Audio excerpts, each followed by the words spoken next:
Can you talk about some of the institutions that have been created by Latin American leaders? There's the Bank of the South, the ALBA, UNASUR, and Telesur. And can you talk about its significance in trying to counter U.S. imperial control over the region, i.e. The IMF and the World Bank? Well, the IMF is interesting. They've been thrown out. Practically every country now has thrown out the IMF. In Argentina, they were helped by Venezuela, which brought up a lot of the debt. And Brazil, they just bought it up themselves and threw them out. I don't even know if they're anywhere left in Latin America. And they had a stranglehold on the continent. So to break that stranglehold, Latin America, South America simply extricated itself from IMF control. Actually, the IMF was in trouble. They started running out of funds because they get funded by the payment for the, of debt and so on and so forth. The UNASUR it's met several times and done interesting things. One was the case we mentioned. There's another one which is in a way more important. It was in Bolivia. Shortly after the Morales victory, there was real democratic triumph in Bolivia. The indigenous population, which is the majority and the most repressed population in the hemisphere, they entered the political arena. They elected someone from their own ranks. It's real democracy, not some rich guy. They elected a poor peasant on serious issues, resource control, cultural issues, multicultural society, and so on. Well, traditionally, like every other country, Bolivia was run by a tiny, basically white elite, very rich elite, in eastern Bolivia. And that happens to be where the main resources are located. So they immediately began a secessionist movement, which of course was supported by the United States. And they were moving towards secession. It was also pretty violent, killed a couple dozen peasants and so on. After the uprising and the killing of the peasants, UNASUR had a meeting in Chile, and they strongly supported the government. It came out with a strong declaration opposing the secessionist movement. That was significant. It's not the only reason it was put down, but it undermined it. And for Latin American unity, that's pretty amazing. That never happened before. And the U.S. had to step back.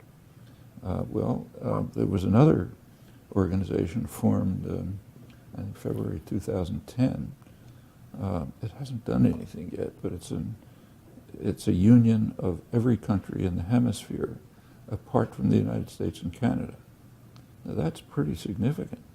If that actually functions, it's more than symbolically taking control out of the hands of the ones who've been running the hemisphere for over a century. Well, these are all important moves. I mean, the Bank of the South, it hasn't really taken off yet, but if it did, it would be significant. Telesur is quite interesting. That's based in Venezuela. It would be an independent television system. This goes back a ways, back in the period of decolonization, 50s and 60s. The newly liberated colonies wanted to have some kind of share in the international information system. They're totally blocked out. It's all imperial control.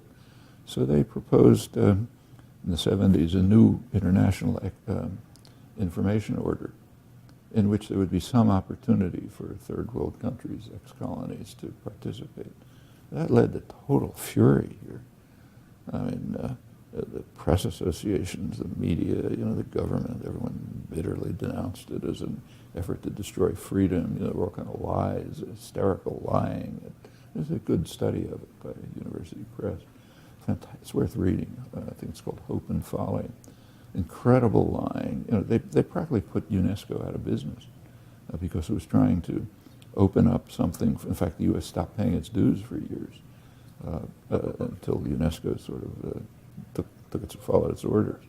But this was because the Third World was trying to enter somehow into the information system. And that's dangerous too.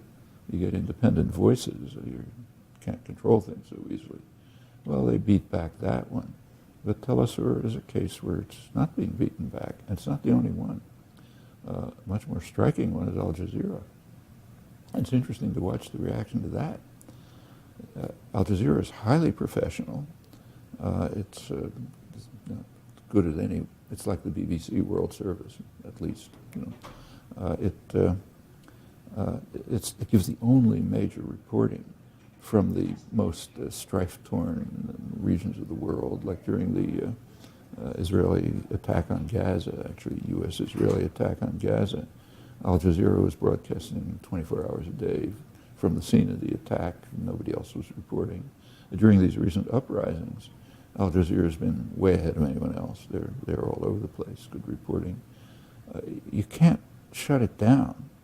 But in the United States, it's essentially shut down.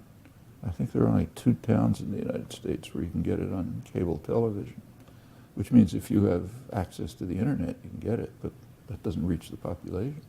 So it's essentially cut out. You know, there's real. In fact, the Emir of Qatar, it's supported by Qatar, the Emir of Qatar. It was kind of an amusing incident, which he came to the United States a couple of years ago, and he was lectured by Colin Powell, the dove in the Bush administration, trying to get him to shut down Al Jazeera.